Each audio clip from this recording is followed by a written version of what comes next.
Assalamualaikum warahmatullahi wabarakatuh dan salam sejahtera. Baiklah, pada minggu-minggu yang lepas, kita telah pelajari tentang bahan beresid, beralkali dan neutral pada makanan. Contohnya limau, minyak masak dan sebagainya lah. Jadi pada hari ini kita akan mempelajari tentang bahan beresid, beralkali dan neutral di sekeliling kita. Selain daripada bahan makanan. Kamu boleh buka muka surat 111 di buku teks kamu. Buka muka surat 111.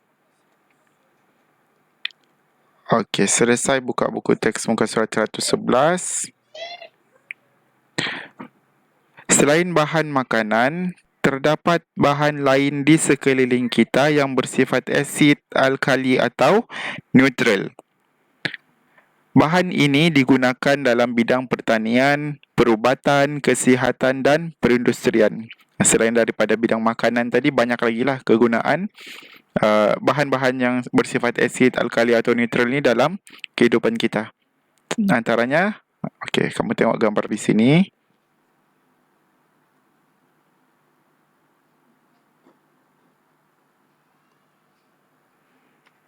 Pertama sekali dalam bidang pertanian.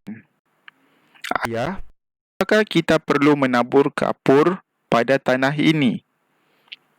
Kapur bersifat alkali dan boleh mengurangkan keasidan tanah kebun.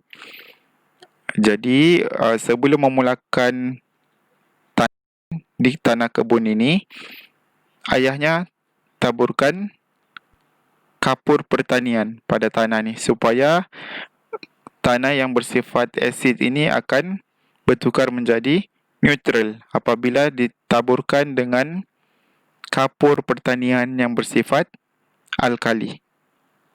Jadi apabila tanah yang asid ni ditaburkan kapur yang bersifat alkali, tanah ni akan menjadi neutral, barulah sesuai untuk dijadikan pertanian.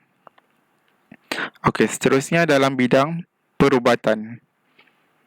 Sengatan tebuan bersifat alkali. Apabila kamu kena sengatan tebuan tu bersifat alkali. Cuka boleh disapu pada kawasan yang disengat untuk rawatan awal. Kalau sengatan tu tidak serius, untuk rawatan awal di rumah ataupun di sekolah, boleh sapu cuka pada kawasan yang kena sengat. Sebab sengatan tebuan tadi bersifat alkali, cuka pula bersifat asid. Jadi apabila kamu letakkan di kawasan yang kena sengatan tadi, ianya akan jadi neutral dan akan mengurangkan kesan lebam sengatan tebuan tadi. Itu untuk bidang perubatan. Seterusnya untuk bidang produk kegunaan isi rumah. Ini kegunaan harian kamu di rumah. Ibu, bagaimana hendak hilangkan rasa licin cecair peluntur ini?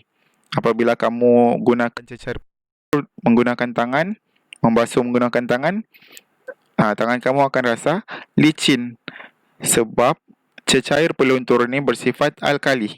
Alkali ini biasanya dia rasanya, teksturnya licin. Dia akan rasa licin di tangan, alkali. Jadi caranya ialah lumurkan tangan dengan asam jawa.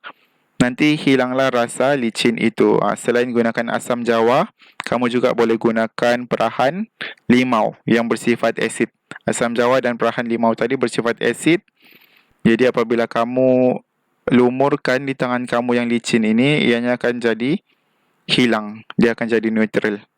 Sebab cecair peluntur ini bersifat alkali, asam jawa dan perahan limau bersifat asid. Apabila kamu campurkan, dia jadi neutral. Okey, selesai dengan nota di buku teks ini, kamu boleh buka buku aktiviti. Buka buku aktiviti muka surat 76. Jadi di sini ada soalan yang perlu kamu jawab. Kegunaan bahan beresid dan beralkali dalam kehidupan. Jangan lupa tulis tarikh hari ini. Jadi ini ialah soalan berdasarkan buku teks tadi. Tulis contoh bahan berasid dan beralkali yang digunakan dalam kehidupan seharian. Yang pertama gambar ubat gigi dan berus gigi. Yusuf menjaga kesihatan gigi dengan menggunakan ubat gigi yang bersifat alkali. Jadi kita gunakan ubat gigi yang bersifat alkali ini untuk membersihkan kesan-kesan asid pada makanan yang melekat di gigi, supaya gigi kita bersih dan tidak rosak. Pak Rosli menabur kapur pertanian yang bersifat alkali ke atas batas tanaman bagi mengurangkan sifat asid pada tanah. Ni tanah ni bersifat asid, jadi untuk kurangkan sifat asidnya kita taburkan kapur pertanian yang bersifat alkali supaya dia jadi neutral. Ibu Alia menyapu cuka yang bersifat asid pada pipinya yang disengat tebuan bagi rawatan awal. Ni sengatan tebuan ni bersifat alkali, cuka pula bersifat asid. Jadi untuk kurangkan kesan sengatan tadi, kesan lebam, kita cuka supaya dia jadi neutral.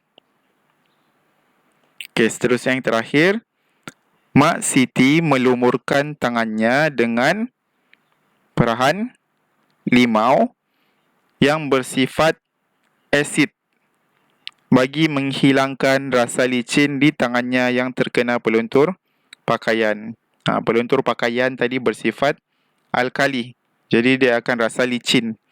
Jadi untuk hilangkan rasa licin tadi, kamu letakkan perahan limau yang bersifat asid supaya dia jadi neutral. Jadi 4 ni adalah contoh-contoh kegunaan bahan-bahan yang bersifat asid alkali dalam kehidupan supaya dia jadi neutral. Okey, sekian saja pembelajaran kita pada hari ini. Jaga kesihatan di rumah. Assalamualaikum dan salam sejahtera.